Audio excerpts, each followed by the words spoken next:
What's up, everybody? Today I got a loaded episode for you guys because I'm going to talk about, we got a lot of things happening because the Pacers upset the Thunder and beat them in Game 1 and stole home court advantage. We're going to talk about that. Aaron Rodgers is now a member of the Pittsburgh Steelers. We're going to talk about that. And the Knicks fired Tom Thibodeau. We're going to talk about that to wrap it up. Stay tuned. What's up, everybody?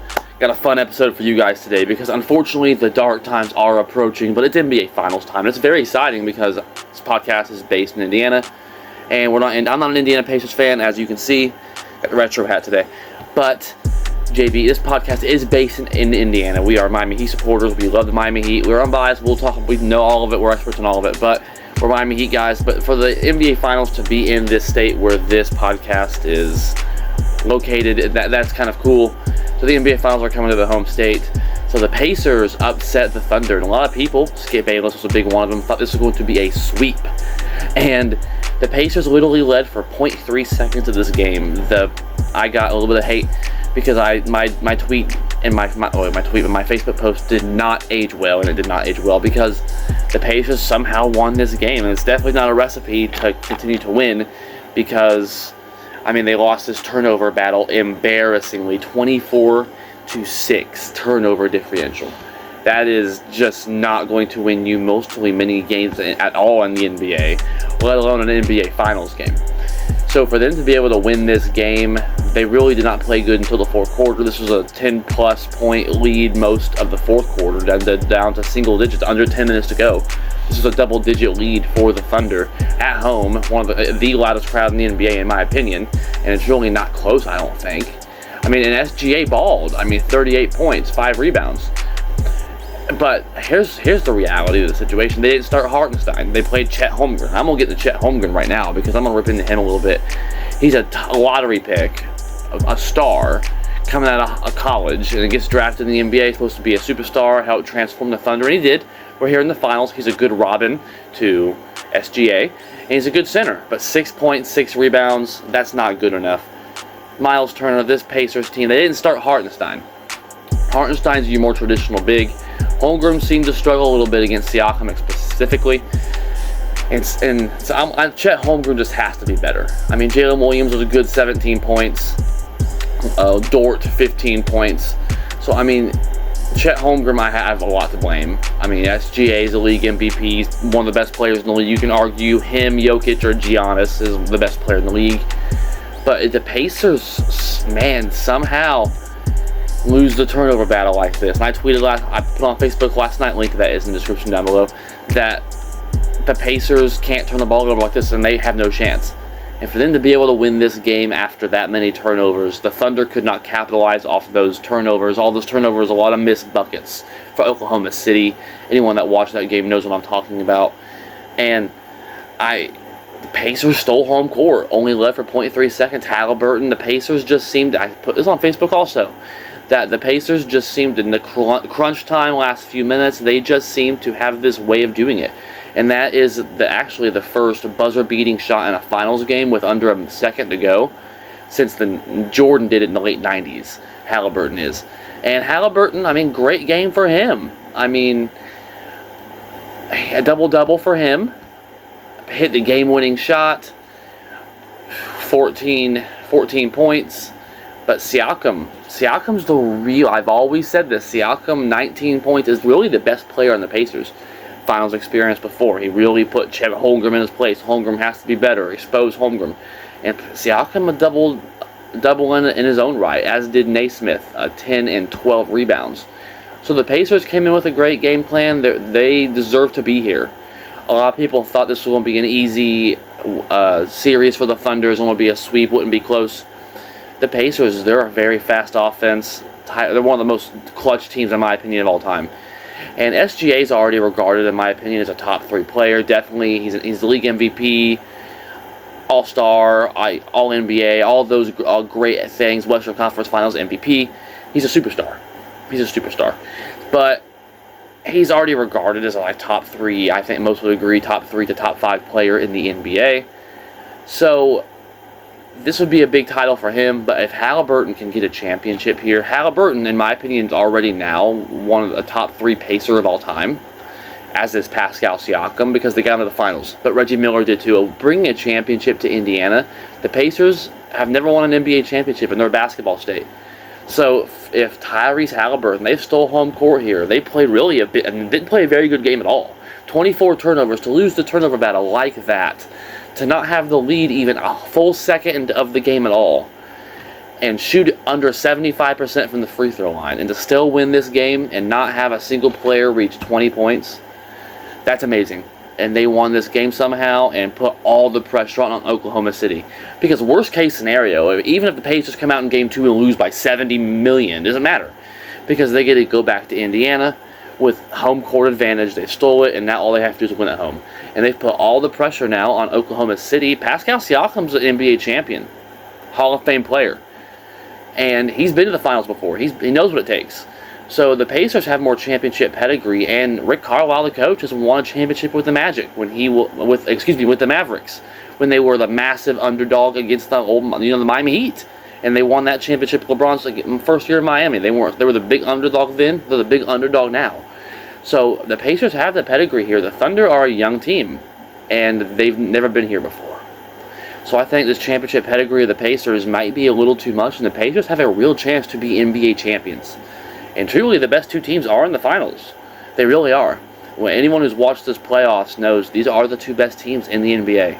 It may not be the sexy finals. Both these teams are in the 20s when it comes to television markets. They're small teams, but that's good for basketball. It's good that you don't have the same teams over and over. This is a refreshing finals. We haven't seen this. This is brand new. So I'm very happy about that. Pacers, they go into Oklahoma City. There's no pressure on them in Game 2. It's all on the Thunder. They go into Game 2 and play better, and they win in Game 2. Going back to Indiana with a chance to take 3-0. Oh my God! In the finals, Pacers haven't had a finals game since 2000 with Reggie Miller against the Lakers when they lost. I think it was 4-1 that year, if I'm not mistaken. But so the Pacers, the finals is here. The finals is in Indiana. It's a basketball state. Oklahoma City's in Oklahoma, so also a smaller market team. It's good to see for basketball and good for basketball. That's not the same teams over and over, only big markets, pay to win type of mentality. I don't like that. This is the way it's supposed to be.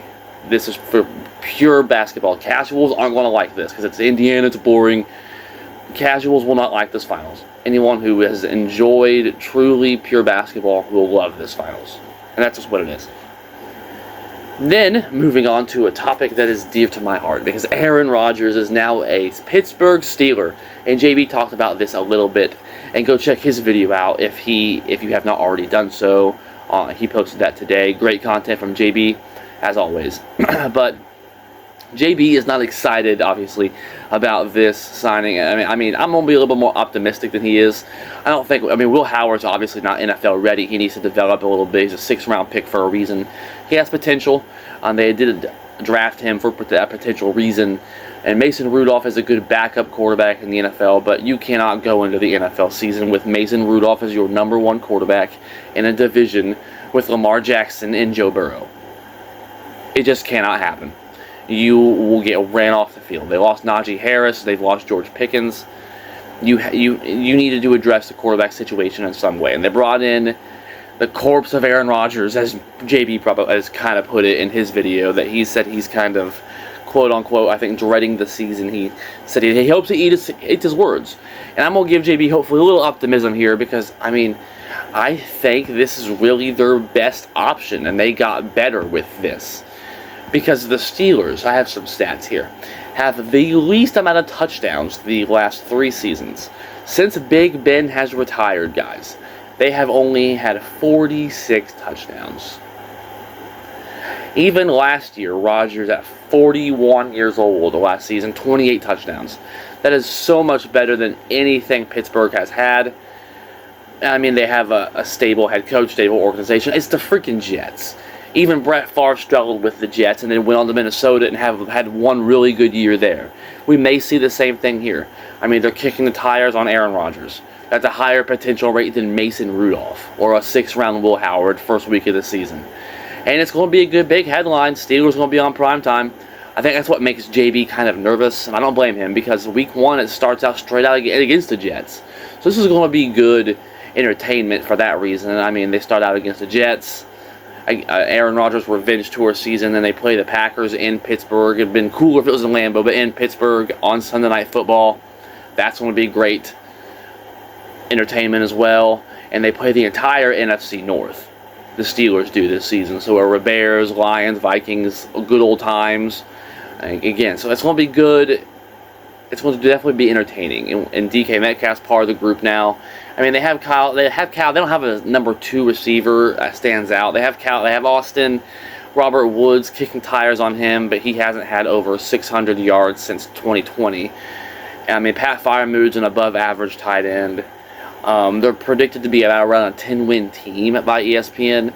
I've seen some rankings having them as low as 7-8 wins, but I mean, you can really, no one knows right now. They still have Warren at running back, who's a good running back. Losing Najee Harris to the Chargers really hurts, in my opinion. But I do think that the Steelers did get better with this, and it's definitely going to be interesting. And it's kind of ironic that it looks like at this point Aaron Rodgers is going to come in the NFL as a Packer and leave as a Steeler, because I don't think he'll play much longer. This is definitely a Band-Aid. I think JB wanted to go with the younger guys and see what they could do and just kind of play it out and not kick the tires on an old quarterback again like they did last year with Russell Wilson. I see what he means, but I mean, for right now, this is the Band-Aid might work for one season. Address it next year. If it doesn't work out, you'll have a top draft pick, and you can address it in the draft. Next year's draft class at quarterback is supposed to be much better from what people have said. We'll see what college football brings this year. But I give this really an A for the Steelers. I think this is the best you could have done. They have some weapons, Aaron Rodgers, and I mean, it's my one curse word on. It's the fucking Jets. The Jets screw everything up. It would be the most Jets thing ever if Aaron Rodgers went out there and made the playoffs with the Steelers. Are they a Super Bowl team, Pittsburgh? No. Are they a borderline playoff team? Yes. I don't think they win this division at all, but I do think they will be fighting for a playoff spot, and having Aaron Rodgers is better than having not ready, too raw Will Howard or Mason Rudolph. Even if he is 41, going to be 42, I believe. It's better than what the Steelers have right now. And I would still rather have Aaron Rodgers than Kirk Cousins. I mean, Aaron Rodgers had a good season last year, over 3,000 passing yards, near 4,000 passing yards, above 95 QBR. Better, like I said, better than anything Pittsburgh's had. And they have a more stable organization. They'll have a good defense because it's Mike Tomlin. Still have Watt, Joey Porter Jr. They have Mika Fitzpatrick. They have plenty of players in Pittsburgh. They're going to be contending for a playoff spot. It's going to be entertaining. They play the Packers this year. Me and JB will have to live stream that one. We'll have to make sure that happens. But to wrap up, as we had talked about, we're going to talk about the Knicks firing Tom Thibodeau. And this, I'm going to go on a rant here, because what do people want from NBA head coaches? I've said that it's no longer a serious job, and it's not a serious job anymore, because for the first time in 25 years, the Knicks made the Eastern Conference Finals. They lost in a very good series. It's not like they got their ass kicked. They lost in a very good series to a Pacer team that's currently up in the finals 1-0 against the best team in the NBA with the best record in the regular season and with the league MVP against the Thunder. You lost the series, and that's okay. Jalen Brunson can't be happy about this because the media asked him about it. I don't have the exact quote in front of me, but he was like, come on, we want Thibs back. He defended Thibodeau in his interview. And for them the Knicks to hear that and then go behind Jalen Brunson, that can't make him feel good. So that's something to monitor. The Knicks doing Knick things, because the Knicks have been successful the last 2 seasons, making the playoffs, making playoff runs, an inch from the finals. So I think the Knicks have made a very big mistake. Tom Thibodeau's a champion. It's not a champion head coach, but he's a Hall of Fame level head coach. He's done very well with 3 different teams now: Minnesota, Chicago, and New York. And I just don't understand it. There's been multiple NBA coaches get fired. Frank Vogel, NBA champion head coach. You had Darvin Ham get fired, who had done well. You had in Milwaukee, I'm blanking on his name right now, Griffith, I believe, something like that. So I mean, Malone from Denver, a champion head coach, one of the top teams in the league this year, getting fired with a winning record. Champion head coach, hadn't missed the playoffs at all. teams like that, teams like the Knicks, they're not in the, you notice the teams that fire their coaches like that don't tend to make the finals that much. I can't imagine why the Nuggets didn't make the finals this year, or the Bucks didn't, or the Lakers didn't. Teams that continue to fire coaches and coaches and coaches. The Suns, it just doesn't make any sense to me. You have to. Eric Spoelstra is now the longest tenured head coach because Popovich retired, and Steve Kerr, I believe, is number 2. So NBA coaches don't seem to have a lot of authority anymore. They're more of puppets, and it's not a serious job anymore. The players run the show, and it shows. That's why teams like the Suns fail. That's all I got. Again, like, subscribe, like us on Facebook, check out the Sports Back Today, follow on Spotify, all that good stuff. Subscribe on YouTube. Links to all that will be in the description down below. Check out JB's Golf channel. It is JB Golf Journey. Go give them a like and subscribe there as well at JB Golf Journey. Again, like us as well as at the Unbiased Hard Take. That's all I got. Until next time, spoiler up. Let's go Heat. And go Pack, go baby. Aaron Rodgers is a Steeler. They play the Packers this year. That's exciting football. We'll have to live stream that one. See y'all next time.